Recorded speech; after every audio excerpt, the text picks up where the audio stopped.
দেখেছো বন্ধুরা, সকাল থেকে কি অবস্থা দেখো। এখানে নিজেদের চলাফেরার জন্য সাংঘাতিক অসুবিধে। না দেখো তোমার হবে নাকি, দেখো দেখো সহেনা যখন তোমার আশায় বসিয়া সহেনা কিছুতে। তো বেলাস ব্লগে স্বাগত জানিয়ে আজ দিনটাকে শুরু করছি। শুভ সকাল বন্ধুরা, কেমন আছো? আশা করি ভালো আছো, আমিও খুব ভালো আছি। চলো দিনটাকে স্টার্ট করি আর দেখতে থাকো সারাদিনের ব্লগ। খুব ধরপড়ি আছে জানো তো, আজকে আমার বাইরেও ভীষণ কাজ আছে, ঘরেও রান্না বান্না আছে, সকালের পর্ব শেষ হয়ে গেছে। জানি না একা একা কি কি কি করবো, খুব অসুবিধা হয় কিন্তু করার কিছু নেই, করতে হবে তাই।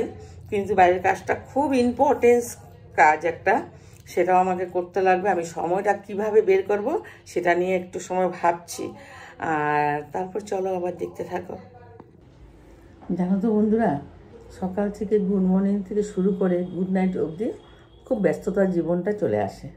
তো কখনো কখনো তো মনে হয় বলো যে নিজের জন্য একটু সময় দিই।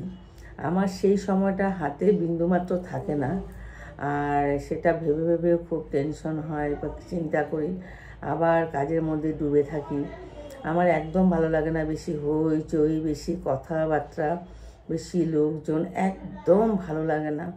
কিন্তু জানো তো, কিন্তু আমাকে না, জানি না সেটা ভগবানেরই আশীর্বাদ না কি, আমি বোঝাতে পারবো না।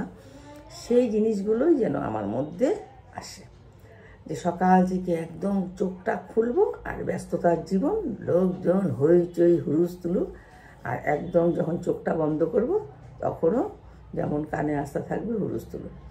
তো কখনো মনে হয় যে কোথাও মন্দিরে গিয়ে অনেকটা সময় বসে একটু ঠাকুরের নাম করি, ঘরে সেটা হয়ে ওঠে না। ঠাকুরের নাম হয়তো ভাববো বা কিছু একটা চিন্তা করবো বা কিছু একটা ভালো কিছু ভাববো, কিন্তু একদম একা বসে।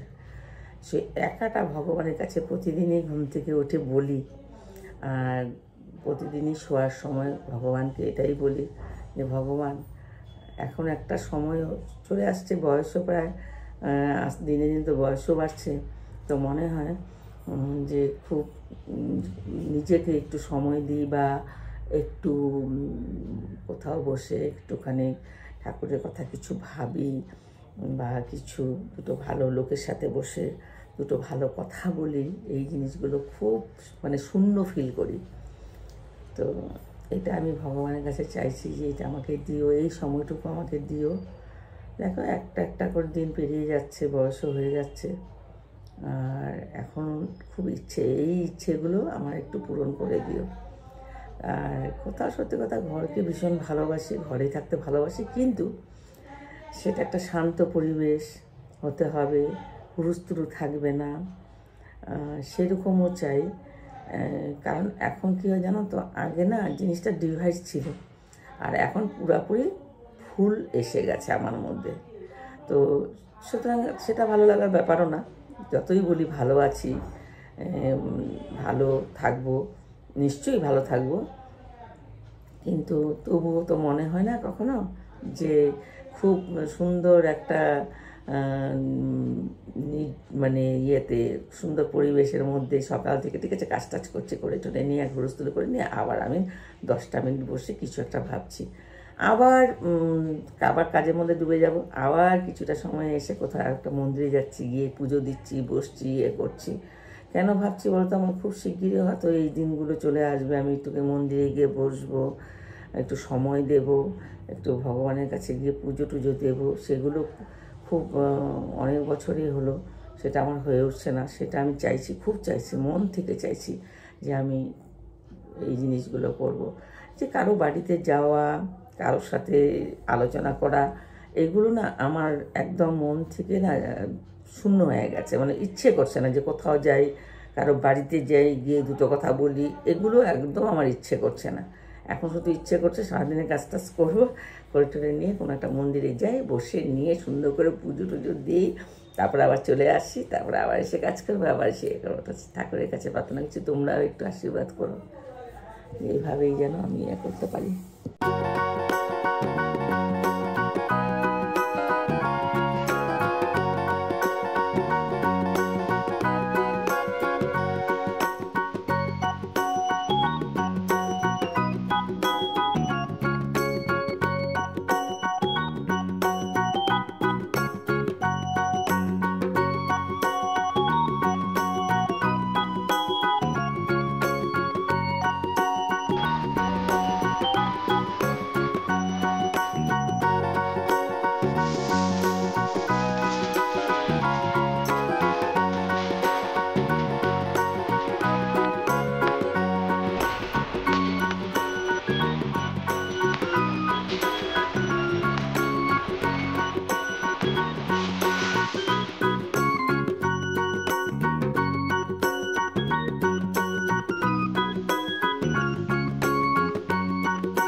দেখেছো বন্ধুরা, সকাল থেকে কি অবস্থা দেখো এখানে, নিজেদের চলাফেরার জন্য সাংঘাতিক অসুবিধে।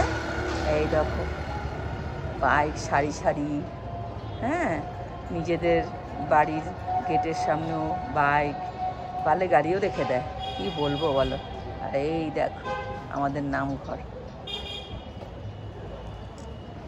তো বন্ধুরা, ব্যাংকের কাজটা সেরে একেবারে রাস্তায় একজনের সাথে দেখা হয়েছিল, অনেকক্ষণ 10 থেকে 15 মিনিট ওদের সাথে কথাবার্তা বললাম। সে হচ্ছে কি আমার ননদের জার, তার হাজব্যান্ড। খুব ভালো লেগেছে, অনেক কথা বলল আর মনটা খুব ভালো হয়ে গেল। তারপর ওখান থেকে হেঁটে হেঁটে সোজা একটা দোকানে চলে গেলাম, ওখান থেকে কিছু একটা গিফট কিনে নিলাম। গিফট কিনে বাড়ি আসলাম, তার আগে আরেকটা জায়গাও গেছিলাম, ওখান থেকে তারপর বাড়ি আসলাম। বাড়ি এসে তারপরে এখন আমি সন্ধ্যে পুজো দেব, দিয়ে আমি চা খাবো, তোমাদেরকে আমি দেখাচ্ছি।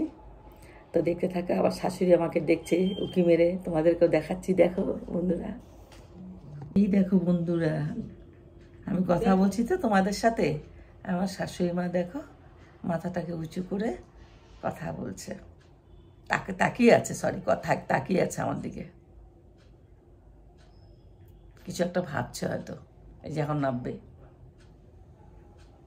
তো চলো আমি এখন পুজো টুজো দিয়ে টিয়ে তারপরে আবার তোমাদের কাছে চলে আসবো।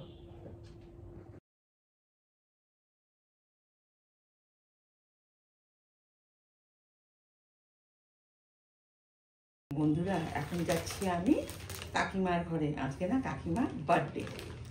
তো আমি না একটা খুব সিম্পল একটা ছোট্ট একটা গিফট ঘরে ইউজ করার মতো একটা নাইটি নিয়ে নিয়েছি। কাকিমা হয়তো শুনেই বলবে এইগুলো আবার কি কেন আনতে হলো, কিন্তু ভালো লাগে। টাকাটা বেশি বড় কথা না বা গিফটটা বড় কথা না, কিন্তু কেন জানি না, আমাকে যখন কেউ দেয়, যতই আমি বলি না কেন, মনটা ভালো হয়ে যায়। সেরকম আমারও মনটা খুব ভালো হয়ে যাবে যে কাকিমাকে দুটো কথা বলবো, কাকিমাকে দেবো, খুব ভালো লাগবে, এইটুকুনি। তো চলো যাচ্ছি আর দেখি কাকিমা কি করছে। একবার গিয়ে ঘুরেও আসছি, কাকিমা ছিল না, এখন যাচ্ছি। তো চলো।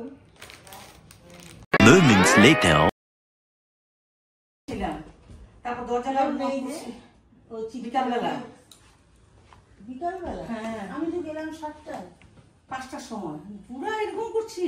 ও চিটকে নেমে রেখো না, কে ওই ঘরে থাকি না, সবিতা। তাই নাকি? গ্রিলটা পুরো বন্ধ? গ্রিলটা বন্ধ ছেড়ে এই যে এইটা চিটকিনি মারা থাকে, আর আমরা দুজনে ওইদিকে এদিকে কেউ ঢুকলে টের পাই না, আওয়াজ পাই, মানুষ দেখি না। ছাড়ি তো না,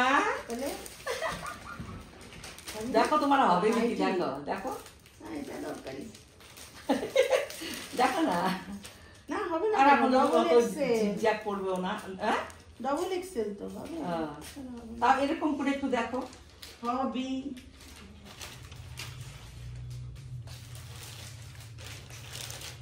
Later that night. তো বন্ধুরা, বিকেলবেলা কাকিমার ঘর থেকে এসে আমার দিদি এখন অন্তত 10 দিন অ্যাবসেন্ট থাকবে, আর অবস্থা বুঝতেই পারছো। তো রাতেরটাও আমাকে সব কিছু করতে হবে, কিন্তু আজকে আমার সব রান্নাবান্না ছিল, আমি কিছু করিনি, সেগুলো গরম করে নিয়েছি আর সেগুলো সবাইকে দিয়ে দিয়েছি।